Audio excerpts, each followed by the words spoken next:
이런 문재인 후보 캠프의 발빠른 움직임에 땅을 치고 후회할 캠프도 또 있겠죠. 바로 뒤를 쫓고 있는 안철수 후보 캠프일 텐데요. 더군다나 요즘 지지율 차이도 많이 벌어지고 있다고 합니다.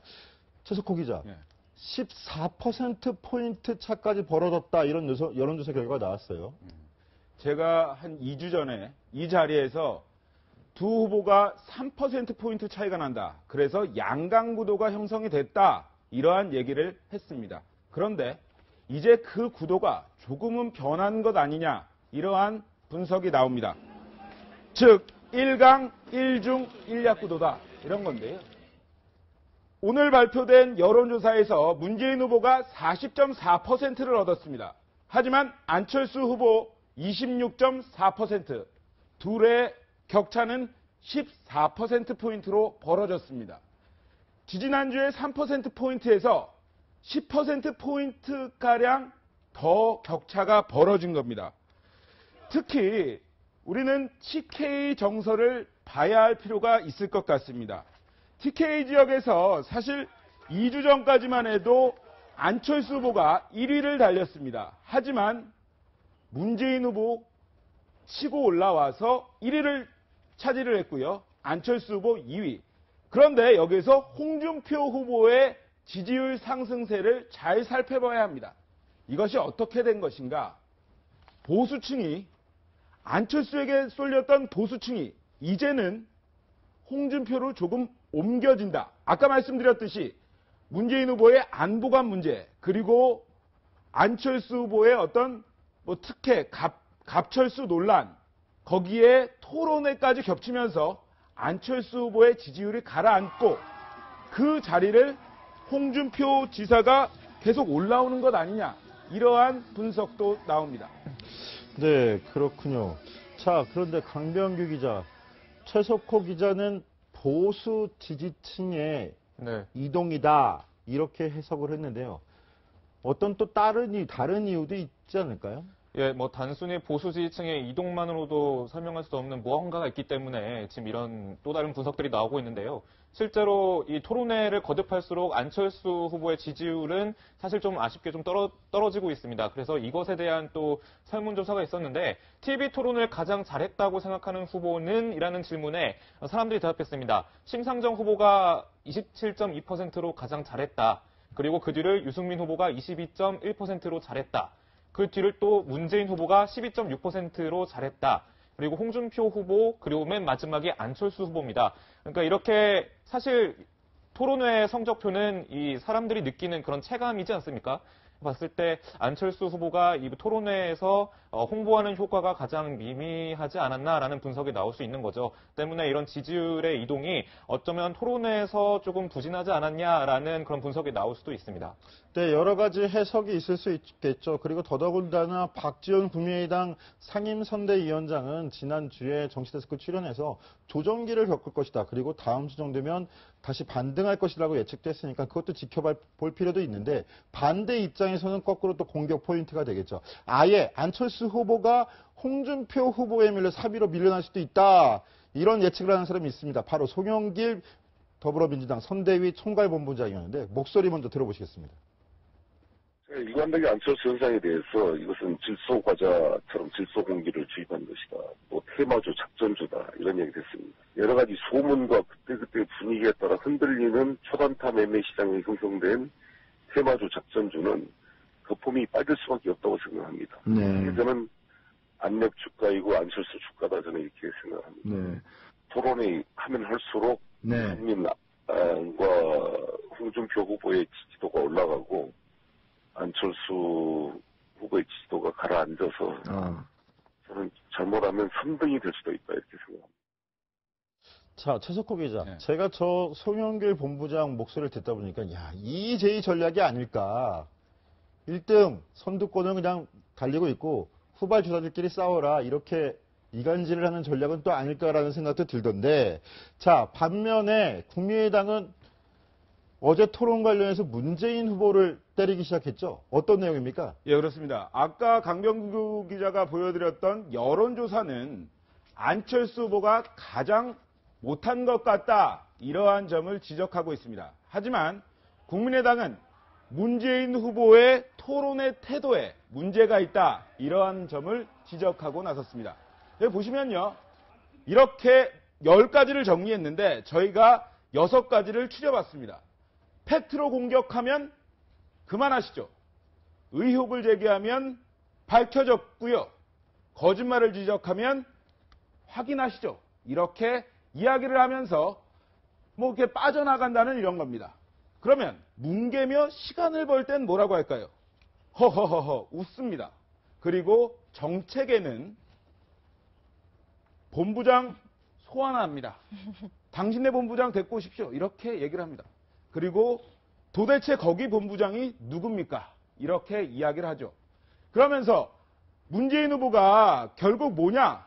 컨텐츠가 없이 그냥 요리조리 빠져나가면서 아주 토론회를 뭐 좀 안 좋게 이야기를 하고 있는 겁니다. 전 최석호 기자가 지금 설명하는데 간담이 서늘했어요. 저희 보도본부장을 향해서 저런 말을 하는 게 아닐까라는 생각이 들었는데. 자, 국민의당 아무튼 문재인 후보를 향해서 때리기에 나섰는데 이 사람들의 등장도 눈여겨볼 필요가 있을 것 같습니다. 누군지 화면으로 만나보시죠. 우리 김한길 전 대표하고 연설을 하시도록 하겠습니다. 2월 달에 창당되고 나서 4월 달에 여러 군데서 유세 와달라고 이 얘기들 하는데 김한길보다 최명길이 와주면 좋겠다는 데가 더 많다 그래서 기분이 썩 좋지 않습니다. 그런데 같이 오니까 다들 좋아하시네요. 고맙습니다. 예, 바로 김한길 전 대표 부부죠.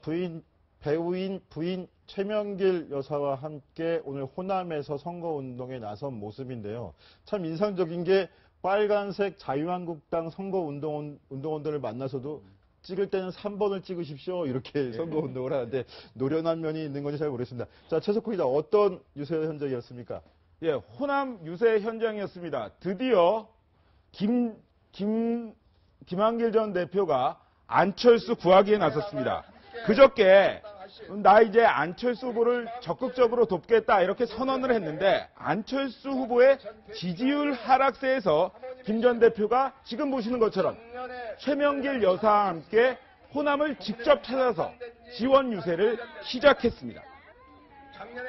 최명길 여사, 사실은 보면 김한길 전 대표가 그렇게 같이 다니는 것을 그렇게 흔쾌하게 생각하지는 않는다고 합니다. 왜냐하면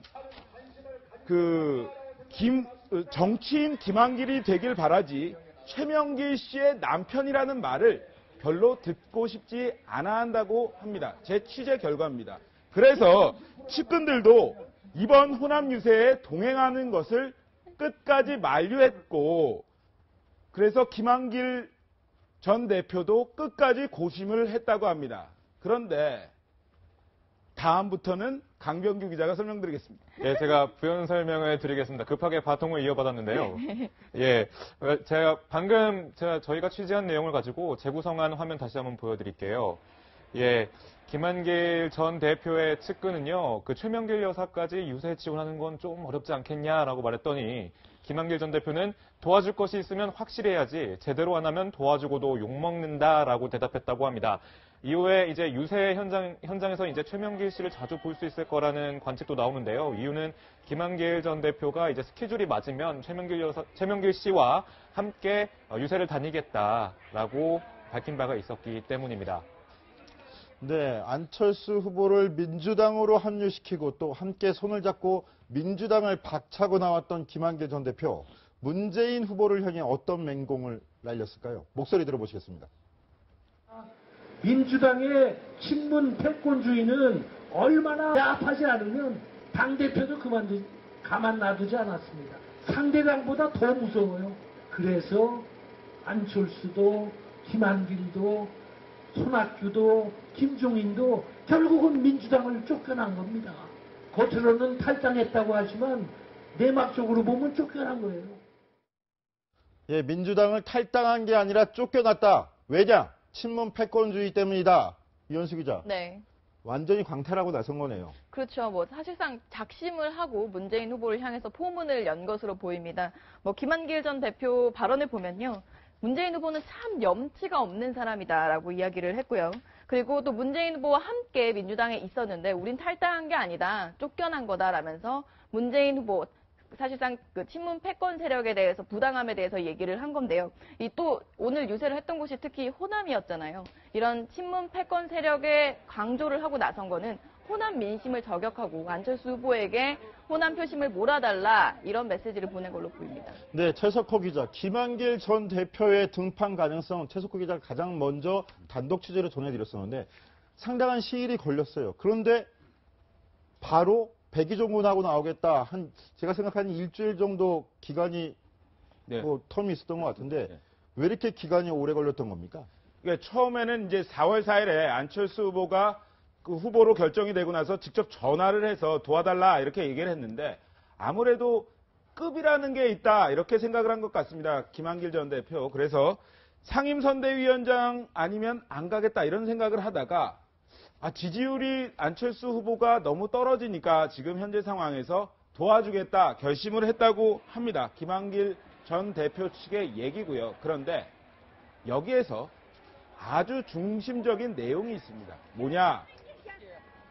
결정적인 이유. 그것은 바로 홍준표 후보의 상황 발언이었습니다. 안철수 후보가 되면 박지원 대표가 상황된다. 이러한 발언이 나오면서 처음에는 뭐 그리 지지율에 큰 영향을 주는 것 같지는 않았습니다. 하지만 CK를 시작으로 점점점 더 그 발언의 파장이 커가고 있습니다. 그렇기 때문에 안 후보도 이것을 느낀 겁니다. 김한길 전 대표와 친한 국민의당 의원들을 통해서 나를 좀 도와달라 다시 한번 설득을 했고요. 그 의원들이 메신저가 돼서 김한길 전 대표와 연락을 하고 그래서 김한길 전 대표 결국에는 국민의당 안철수 후보를 돕기 위해서 나섰다. 그것이 속내였습니다. 네, 최석호 기자. 그런데 백의종군만 계속하는 건가요? 일단은 그렇습니다.